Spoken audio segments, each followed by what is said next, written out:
എല്ലാവർക്കും നമസ്കാരം. നിങ്ങളേവരും കാത്തിരിക്കുന്ന രേവതിയുടെയും സച്ചിയുടെയും നാളത്തെ വിശേഷത്തിലേക്ക് എല്ലാ കൂട്ടുകാർക്കും സ്വാഗതം. എല്ലാവർക്കും നല്ലൊരു ശുഭരാത്രിയൊക്കെ നേർന്നുകൊണ്ട് നമുക്ക് നാളത്തെ വിശേഷത്തിലേക്ക് കടന്നാലോ? അതിനു മുമ്പായിട്ട് ആരെങ്കിലും നമ്മുടെ ചാനൽ ആദ്യമായിട്ട് കാണുന്നുണ്ടെങ്കിൽ ഒന്ന് സബ്സ്ക്രൈബ് ചെയ്ത് വെക്കണം കേട്ടോ. അതിനോടൊപ്പം തന്നെ മാക്സിമം എല്ലാവരും ഒരു ലൈക്ക് അടിച്ചിട്ട് വീഡിയോ കാണാൻ വേണ്ടി ശ്രദ്ധിക്കണേ. അപ്പൊ നമുക്ക് നേരെ നാളത്തെ വിശേഷത്തിലേക്ക് പോകാം. നാളത്തെ വിശേഷത്തിലെ പ്രധാന ഭാഗം എന്ന് പറയുന്നത് നമ്മുടെ വർഷയും ശ്രീകാന്തും പോലീസ് സ്റ്റേഷനിൽ എത്തുകയാണ്. ഏതായാലും പോലീസ് സ്റ്റേഷനിൽ വർഷയും ശ്രീകാന്തും എത്തിക്കഴിയുമ്പോൾ ഉണ്ടാകുന്ന കുറച്ച് കാര്യങ്ങളൊക്കെയാണ് നമ്മൾ നാളെ കാണാൻ പോകുന്നത്. അപ്പം കഴിഞ്ഞ എപ്പിസോഡുകളിലും ഞാൻ ഇതൊക്കെ തന്നെ പറഞ്ഞിട്ടുണ്ടായിരുന്നു. അപ്പൊ നിങ്ങൾ ഓർക്കും, ഞാൻ ആവർത്തിച്ച് പറയുകയാണ്. നമ്മുടെ കഥ അറിയാലോ, പതിയാണ് പൊക്കോണ്ടിരിക്കുന്നത്. അപ്പൊ അതുകൊണ്ട് ചിലപ്പോൾ ഞങ്ങൾ സ്പീഡിൽ പോകും. അതായത് കഥ പറയുന്ന ഞാനങ്ങ് സ്പീഡിൽ കയറി പോകും, കഥ പുറകെ ഇഴഞ്ഞു വരത്തേ ഉള്ളൂ. അപ്പൊ അതാണ് ഇടയ്ക്ക് ഞാൻ രാത്രി പ്രമോ ഇടാത്തതും. കാരണം എപ്പോഴും ഒരു കഥ തന്നെ പറയുമ്പോൾ നിങ്ങൾക്ക് ബോറാവൂല്ലോ. അപ്പൊ അതുകൊണ്ടാണ് കേട്ടോ. അപ്പൊ നാളത്തെ പ്രധാന വിശേഷം ഞാൻ ചുരുക്കി ഒന്ന് പറയാം. ഫുൾ വിശേഷത്തിൽ നാളെ ഒരു 7:30 നമ്മൾ വരുമല്ലോ. അപ്പൊ അതിൽ ഞാൻ എല്ലാ കാര്യങ്ങളും ക്ലിയർ ആയിട്ട് പറയാം. അപ്പൊ ഏതായാലും നമ്മുടെ രേവതി വന്ന് പറയാണ്, സാറേ അച്ഛൻ നിരപരാധിയാണെന്ന് ഇപ്പൊ തെളിഞ്ഞോളും. കാരണം ഇപ്പം വരുന്നുണ്ട്, ശ്രീകാന്തും വർഷയും വരുന്നുണ്ടെന്ന് പറഞ്ഞു. ഇത് കേട്ടതും സച്ചി ഇങ്ങനെ കണ്ണു തള്ളി നിൽക്കുകയാണ്. സച്ചി മാത്രമല്ല, രവീന്ദ്രനും എല്ലാവരും. നമ്മുടെ ശ്രീകാന്ത് എത്തുമ്പോൾ അവിടെ ഉണ്ടാകാൻ പോകുന്ന അവസ്ഥ എന്ന് പറഞ്ഞാല് വല്ലാത്തൊരവസ്ഥ തന്നെയാണ്. സഹിക്കുമോ നമ്മുടെ സച്ചി? തന്റെ അച്ഛനെ ഇത്രയും പ്രശ്നത്തിലൊക്കെ ആക്കിയിട്ട് പോയതല്ലേ.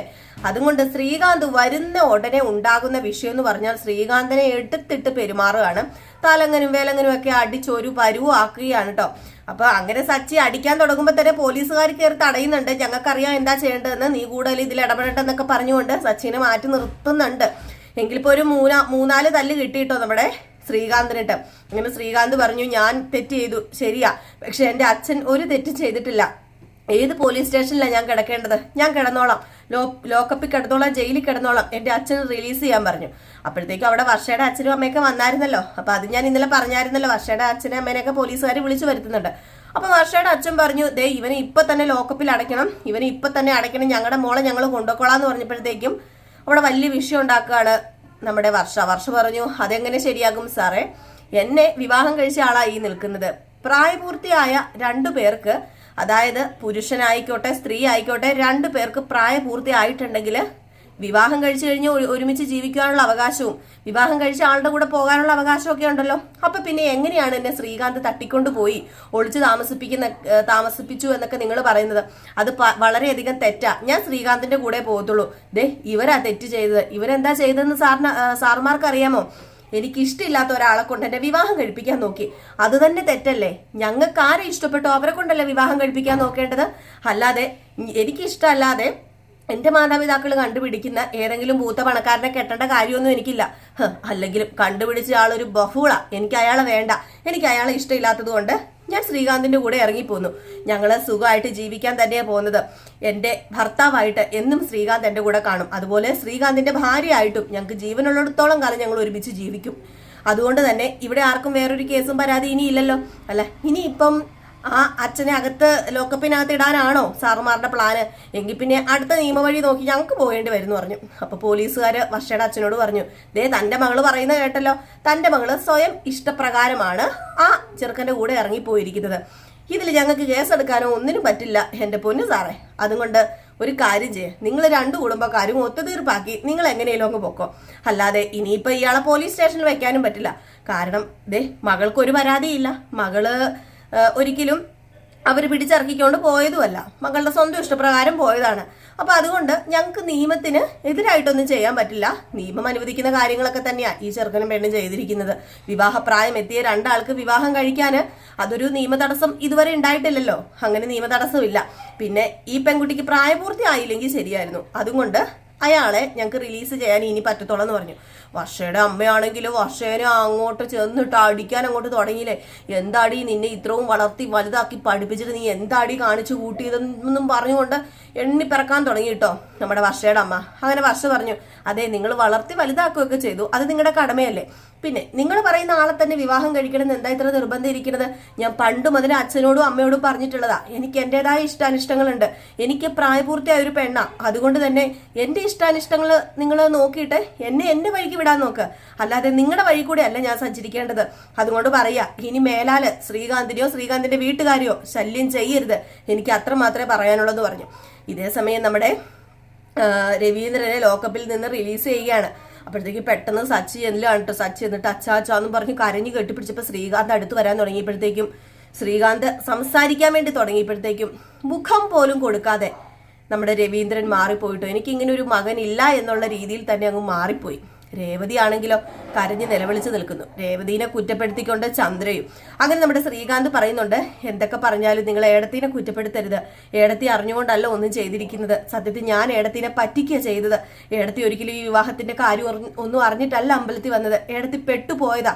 സച്ചേട്ട ഏടത്തിയോട് ക്ഷമിക്കാൻ പറഞ്ഞപ്പോഴത്തേക്കും മാറി നിൽക്കടാന്ന് പറഞ്ഞു. അതെ, നിന്റെ കൂടെ കൂടി പലത് കാണിച്ചവർക്ക് ഞാൻ ഒരിക്കലും ഞാൻ ക്ഷമ കൊടുക്കില്ല. അവരൊരിക്കലും എൻ്റെ മുമ്പിൽ വരൂ പോലും ചെയ്തേക്കില്ലേ. ഇനി നീ പോലും വന്നേക്കരുത്. നീ എന്ന ഒരു അനിയൻ എനിക്കിനി ഇല്ല.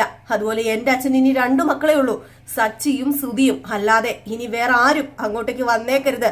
എൻ്റെ ഭാര്യ പോലും അങ്ങോട്ടേക്ക് വന്നേക്കരുത്. ഇനി എൻ്റെ ഭാര്യ ആയിട്ടിരിക്കാനുള്ള ആ ഒരു അർഹത നിനക്കുമില്ല. എവിടെയാന്ന് വെച്ചാൽ പൊക്കോളാൻ പറഞ്ഞു. ഏതായാലും പോലീസ് സ്റ്റേഷനിൽ നിന്ന് രവീന്ദ്രനെ കൂട്ടി കാറിനകത്തേക്ക് കയറുകയാണ് കേട്ടോ നമ്മുടെ സച്ചി. ഈ ഒരു സമയത്ത് രേവതിക്ക് എങ്ങോട്ടാ പോകേണ്ടതെന്ന് അറിയില്ല. അതിനു മുമ്പായിട്ട് തന്നെ നമ്മുടെ വർഷയും ശ്രീകാന്തും അങ്ങ് പോവുകയും ചെയ്തേ. വർഷയുടെ ശ്രീകാന്തിനെ പോലീസുകാർ തന്നെ പറഞ്ഞു വിട്ടു, നിങ്ങൾ പൊക്കോ, ഇനിയിപ്പോൾ ഇവിടെ നിങ്ങൾ നിൽക്കേണ്ട എന്ന് പറഞ്ഞങ്ങ് വിട്ടു. അപ്പൊ പിന്നെ നമ്മുടെ രേവതി അല്ലേ അവിടെ ഉള്ളൂ. രേവതിക്ക് ആരുടെ കൂടെ പോകാൻ പറ്റും? രേവതിനെ നമ്മുടെ സച്ചി കൊണ്ടുപോകുന്നു തോന്നുന്നുണ്ടോ? സച്ചി രേവതിനെ കൊണ്ടുപോകുന്നുമില്ല. അങ്ങനെ രേവതി എന്നെയും കൂടെ കൊണ്ടുപോകുന്നു പറയുമ്പോഴത്തേക്കും ചന്ദ്രയും പരമാവധി ചാൻസ് വിനിയോഗിക്കുകയാണ് കേട്ടോ.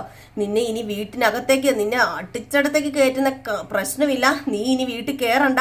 നീ ഇനി അങ്ങോട്ടേക്ക് വന്നേക്കരുത്. എങ്ങോട്ടാന്ന് വെച്ചാൽ പൊക്കോ, നീ ചത്താലും ഞങ്ങൾക്ക് വിഷയമല്ല എന്ന് പറയാ. അങ്ങനെ തന്നെയാണ് സച്ചിയും പറയുന്നത് കേട്ടോ. ഏതായാലും നമ്മുടെ രേവതിനെ അവിടെ ഒറ്റയ്ക്കാക്കിയിട്ടാണ് അവിടെ നിന്ന് പോകുന്നത് അവർ വീട്ടിലേക്ക്. എന്താ ഉണ്ടാകുക? നമ്മുടെ രേവതിക്ക് എന്ത് ചെയ്യാനായിട്ട് പറ്റും? രേവതിക്ക് വീട്ടിൽ പോകാനും പേടി. വീട്ടിൽ ചെന്ന് കഴിഞ്ഞാൽ എന്താ ഉണ്ടാവുക അറിയില്ലല്ലോ. എങ്കിലും നമ്മുടെ രേവതി രണ്ടും കൽപ്പിച്ച് അവിടെ നിന്നൊരു ഓട്ടോ പിടിച്ച് നേരെ വീട്ടിലേക്കാണ് ചെല്ലുന്നത് കേട്ടോ. ഈ ഒരു സമയത്ത് നമ്മുടെ രവീന്ദ്രൻ വീട്ടിനകത്തേക്ക് കയറാൻ തുടങ്ങുന്നതിന് മുമ്പ് തന്നെ അവിടുന്ന് ഒരു കലം വെള്ളം എടുത്ത് തലയിലേക്ക് ഒഴിക്കുകയാണ്. ഇത് കണ്ടപ്പോഴത്തേക്കും സമനില തെറ്റി പെരുമാറുന്ന പോലെയാണല്ലോ പെരുമാറുന്നത്. അപ്പൊ നമ്മുടെ സച്ചി എന്താ അച്ഛ ഈ കാണിക്കുന്നത്? അച്ഛൻ എല്ലാം അങ്ങ് മറക്കാൻ പറഞ്ഞപ്പോഴത്തേക്കും, ഇതുവരെ ഞാൻ പോലീസ് സ്റ്റേഷനിൽ കയറിയിട്ടില്ല മോനെ. ആദ്യമായിട്ട് എൻ്റെ മകൻ കാരണം ഞാൻ പോലീസ് സ്റ്റേഷനിൽ കയറിയതാ. ഇതൊക്കെ എനിക്ക് മറക്കാൻ പറ്റുമോ? ഒരിക്കലും മറക്കാൻ പറ്റില്ല. പിന്നെ എൻ്റെ ശരീരം ശുദ്ധിയായിട്ട് ഈ വീട്ടിനകത്ത് ഞാൻ കയറത്തുള്ളൂ. കാരണം പോലീസ് സ്റ്റേഷന് അവിടെ ഒരിക്കലും എനിക്ക് കയറാൻ ഞാൻ ഇതുവരെ കയറിയിട്ടില്ല. അതുകൊണ്ട് തന്നെ ഈ മരിച്ച വീട്ടിലൊക്കെ പോയിട്ട് വരുമ്പോൾ നമ്മൾ കുളിച്ചിട്ടല്ലേ കയറാറുള്ളൂ.